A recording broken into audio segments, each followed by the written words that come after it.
محمود غزنوی کا دور تھا تو ایک آدمی محمود غزنوی کے پاس نا اپنا کیس لے کے آیا، مدعی بن کے آیا۔ اس نے کہا بادشاہ میرا کیس بڑا نرالا ہے۔ بادشاہ سلامت نے کہا وہ کس طرح؟ کہنے لگا یہ میرے پاس ایک تھیلی ہے، میں نہ سفر پہ جانے لگا تو یہ تھیلی پوری ہیروں کی بھری ہوئی، فلاں علاقے کے جو قاضی صاحب ہے نا، میں جاتی دفعہ میں کہیں سفر پہ جا رہا تھا تو میں ان کے پاس چھوڑ گیا کہ رستہ لمبا ہے، کہیں کوئی مجھ سے چھین نہ لے، ہیروں کی بھری ہوئی تھی۔ کچھ دنوں کے بعد میں واپس آیا ہوں، قاضی صاحب نے مجھے تھیلی واپس کی ہے تو اس میں ہیروں کی بجائے کھوٹے سکے نکلے۔ اب میں نے قاضی صاحب سے کہا ہے تو قاضی صاحب تو میرے گریبان تک آتے ہیں، وہ کہتے ہیں بتا کہیں سے پھٹی ہے، کھلی ہے؟ وہ جس طرح ٹانکے لگا کے تو نے سی تھی اسی طرح لگے ہوئے ہیں کہ نہیں؟ تو حضور لگے بھی بالکل اسی طرح ہے، نہ پھٹی ہے نہ کھلی ہے۔ اب میں لٹ گیا ہوں، میری کل عمر کی کمائی ضائع ہو گئی، کھوٹے سکے کہاں اور ہیرے کہاں؟ تو مہربانی کریں اور آپ کی بارگاہ میں اللہ رسول کے نام پر حلف دیتا ہوں کہ میں ہوں بالکل سچا۔ محمود غزنوی کہنے لگے تو جا، تھیلی چھوڑ جا، اور جب میں تجھے بلاؤں گا پھر دوبارہ آنا۔ وہ شخص چلا گیا۔ محمود غزنوی اٹھے، دربار برخاست کیا، لوگوں سے کہنے لگے چلے جاؤ، میں 3 دن کے لیے سیر کرنے جا رہا ہوں، 3 دن کے بعد لوٹوں گا۔ اکیلے جب رہ گئے نا محمود دربار میں تو محبوب نے چھری منگائی۔ وہ جس تخت پہ بیٹھتے تھے وہاں گدا بچھا ہوا تھا، یہ گدا پڑا ہے نا، گدا بچھا ہوا تھا۔ محمود نے چھری کے ساتھ اس کو پھاڑ ڈالا اور چھری جیب میں رکھی نکل گئے۔ کہنے لگے میرے بعد کوئی میرے دربار والے احاطے میں داخل نہ ہو۔ محمود چلے گئے۔ اب وہ صفائی کرنے والا جب آیا نا، اس نے آ کے دیکھا تو گدا تو پھٹا ہوا ہے۔ اس نے شور ڈال دیا، پہرے دار بھی آ گئے، فلاں صاحب بھی آ گئے، فلاں صاحب۔ اس نے کہا وہ خدا کے بندو، اس کا گدا پھٹ گیا ہے، وہ تو مار ڈالے گا۔ اس نے کہا تھا سوائے صفائی اور نگرانی والے کے دوسرا آئے کوئی نہ، اور یہاں آیا بھی کوئی نہیں، پہلے دن ہی پھٹا ہوا ہے تو لٹکا دے گا سب کو، کیا کریں؟ شور ہو گیا، سارے دربار کے ملازمین اکٹھے ہو گئے۔ ایک بندہ بولا، کہنے لگا فکر نہ کرو، میں کیسے بندے کو جانتا ہوں، اس طرح سیے گا کہ جس نے پھاڑا ہوگا اسے بھی پتہ نہیں چلے گا کہاں سے پھٹا تھا، ایسا بہترین رفو کرے گا کہ پتہ بھی۔ اس نے کہا یار ہم سارے 1 مہینے کی تنخواہ دیتے ہیں، تو بندہ بلا۔ وہ بلا لیا اس کو، اس کا نام محمد رفو گر تھا۔ وہ آیا، اس کو گدا دکھایا، اس کا یار اس طرح سینہ پتہ نہ چلے۔ اس نے کہا فکر ہی نہ کرو، میں بڑا کاریگر ہوں۔ بڑے بڑے کاریگر لوگ نہیں ہمارے ملک میں پائے جاتے، کوئی نشان چھوڑتے ہیں پیچھے؟ بڑے کاریگر کا پیسے ہونے چاہیے، بڑے بڑے کاریگر بندے۔ آپ یقین کریں ایسا فلسفہ، یہ عمرہ عبادت ہے نا، سرکار دو عالم صلی اللہ علیہ وسلم کی بارگاہ کی حاضری بڑی نعمت ہے نا۔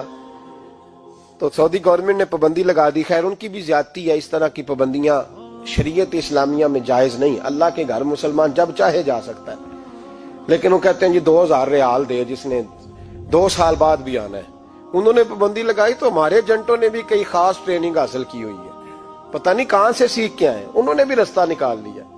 ایک صاحب سے میں نے کہا کہ جناب وہ 2000 ریال لگ گیا تو کیا کرنا ہے؟ کہنے کوئی مسئلہ نہیں، پاسپورٹ نواں بنوا لو، گنجائش ہے، یعنی ہر شے کا حل ہے۔ اور میں نے کہا یار اب عمرہ کرنے جاتے وقت بھی بندہ دھوکہ دے کے جائے، اللہ کے گھر جاتے وقت بھی اس طرح کی حرکت کرے، کیا حال ہو گیا؟ ہر چیز کا لوگوں نے حل نکال لیا، ہر چیز کا لوگوں نے سٹائل بنا لی۔ ایسا نہ کریں، یہ درست نہیں۔ احمد رفو گر کہنے لگا اس طرح سیوں گا کہ پھاڑنے والے کو بھی پتہ نہیں۔ ان کا پیسے لے یار تو سی دے۔ اس نے سی دی، اگلے شام ہی لا کے بچھا دیا گدا۔ تیسرے دن بادشاہ سلامت آئے، آ کے پہلی نظر گدے پہ ڈالی۔ اس نے بلایا سب ملازمین کو، کہا کس نے سیا ہے؟ کہا جناب کیا ہوا؟ کہا یہ پھٹا ہوا تھا۔ کس نے؟ کہا نہیں پھٹا ہی نہیں۔ وہ کہنے لگے بنو بات، میں خود پھاڑ کے گیا تھا، تو بتاؤ صحیح سیا کس نے ہے؟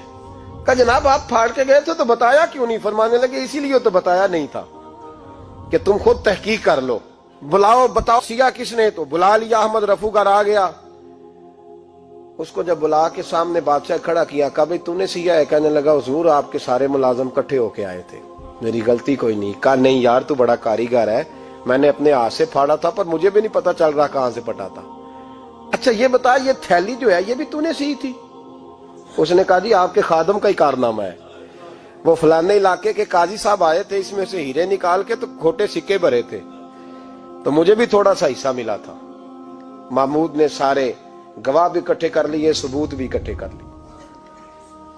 پھر قاضی کو بلایا، پہلے سارے ثبوت اور گواہ کیس حل کر لیا، پھر ہمارے ہاں یہ حال ہوتا ہے کہ مدعی 2-3 ہفتے کے بعد خود ہی ہاتھ باندھ جاتا ہے، کہنا تسی میری جان چھڈو، مجرم پھڑو پاوے نہ پڑھو.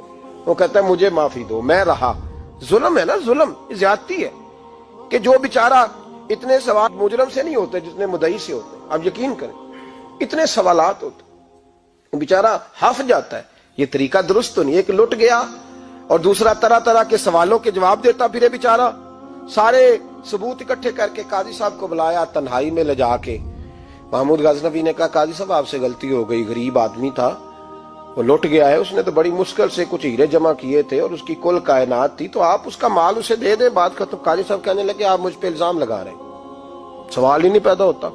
آپ میری داڑھی دیکھیں، آپ میرا اعزاز دیکھیں، دنیا جانتی ہے میں اس کا. قاضی صاحب انسان بھول ہی جاتا ہے، بندہ بھول جاتا ہے، غلطی ہوگی. مال نے کہا نہیں سب کہا میں تنہائی میں پوچھ رہا ہوں، میں اس وقت پوچھ رہا ہوں جب دوسرا موجود کوئی نہیں. آج توبہ کر لے، میں کچھ نہیں کہوں گا، تو میری زبان پہ اعتبار کر، تجھے پتا ہے میں جو کہتا ہوں اس پہ عمل بھی کرتا ہوں، باز آ جا. پر قاضی نے کہا نہیں میری غلطی کوئی نہیں. محمود نے پھر بڑے دربار میں بلا لیا، مجمع عام میں. مہلت کے دنوں میں جو توبہ کر لے وہ بچ جاتے ہیں، لیکن لوگ رسوائیوں کے دنوں میں پھر واپس لوٹتے ہیں اگلا گھر دیکھ کے، پھر حالات اور طرح کے ہو چکے ہوتے ہیں.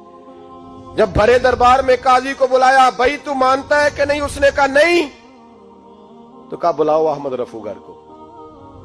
جب احمد رفوگر آیا تو بوڑھے قاضی کی ٹانگیں کانپنے لگی، جملے ٹوٹنے لگے، لفظ زمین پر گرنے لگے، بات صحیح نہیں ہوتی، زبان لڑکھڑانے لگی. محمود کہنے لگے قاضی میں نے تجھے کہا تھا وہاں مان جا بات، اب بڑے دربار میں بول. تو جب قاضی صاحب کی گردن خود بخود جھک گئی تو دنیا سمجھ گئی. کہا نکل جا میرے دربار سے. محمود بولے نکل جا، اتنی تجھے عزت دی، اتنی بڑی تنخواہ دی، قاضی بنایا، اور یہ تھوڑی سی رقم کے لیے، تھوڑی سی رقم کے لیے تو بددیانت ہو گیا، چل چلا جا، نکل. قاضی دربار سے نکلا تو لوگ لعنتیں برسانے لگے. کل جو دکانیں چھوڑ کے سلوٹ کرنے آتے تھے وہ کہنے لگے اس کی عمر دیکھو، اس کے کام دیکھو، دیکھو اس نے کیا کیا. گھر گیا، بچے جن کے لیے پاپ کمایا تھا، جنہاں لی تو پاپ کمائے ہن کتھے نہیں ہو تیرے کر دے. وہ بچے کہنے لگے ابا جی ہم تو سکول مدرسہ جانے کے قابل نہیں رہے، امید تھی کہ بیوی ساتھ دے گی. وہ کہنے لگی میں میکے کیسے جاؤں گی، گلی کی عورتیں طرح طرح کی باتیں بناتی ہیں. اور بھائی کامیابیوں کے بڑے سربراہ ہوتے ہیں، کوئی کامیاب ہو جائے تو سارے کہتے ہیں میری سپورٹ سے ہوا ہے. ناکامیاں ہمیشہ یتیم ہوتی ہیں، ناکامیوں کا کوئی سربراہ نہیں ہوتا. جب تک تو قاضی تھا تو بڑے بات تھی، ہر بندہ کہتا تھا رشتہ دار ہے. رسوائی ہو گئی تو وہ تیری آنکھ ہو یا سنگ ملامت کی چبھن، کون پہنچا ہے میرے درد کی گہرائی تک. دور شہرت میں تو یاروں نے کیا یاد بہت، ساتھ آیا نہ کوئی کوچے رسوائی تک. اور میاں صاحب کہنے لگے ساری عمر ہی آٹا گد ہے، میں لکھاں کیتے نہیں پیڑے، اب وقت آیا ہی تے محمد بخشا کوئی نہیں ہوں بیٹھا نیڑے. حالات ہی بدل گئے. قاضی خاموشی سے اندر چلا گیا، اپنی رسوائی سمیٹ کے بستر پہ لیٹا. نہ روٹی کی بھوک لگی، نہ پانی کی پیاس لگی، نہ نیند آئی. ساری رات تڑپتا رہا. سویرے گھر والوں نے دروازہ کھولا تو روح پرواز کر گئی تھی، دنیا چھوڑ گیا. حضرت ابو نور علیہ رحمہ بولے، فرمانے لگے یاد رکھو کبھی بددیانتی نہ کرنا کبھی. یہ تو محمود غزنوی کی عدالت تھی، قیامت میں رب کریم کی عدالت لگے گی. اور فرمایا وہاں تو گواہی دینے والا احمد رفوگر تھا، قیامت میں تو تمہارے اپنے ہاتھ پیر گواہیاں دیں گے، ہمارا اپنا وجود گواہی دے گا.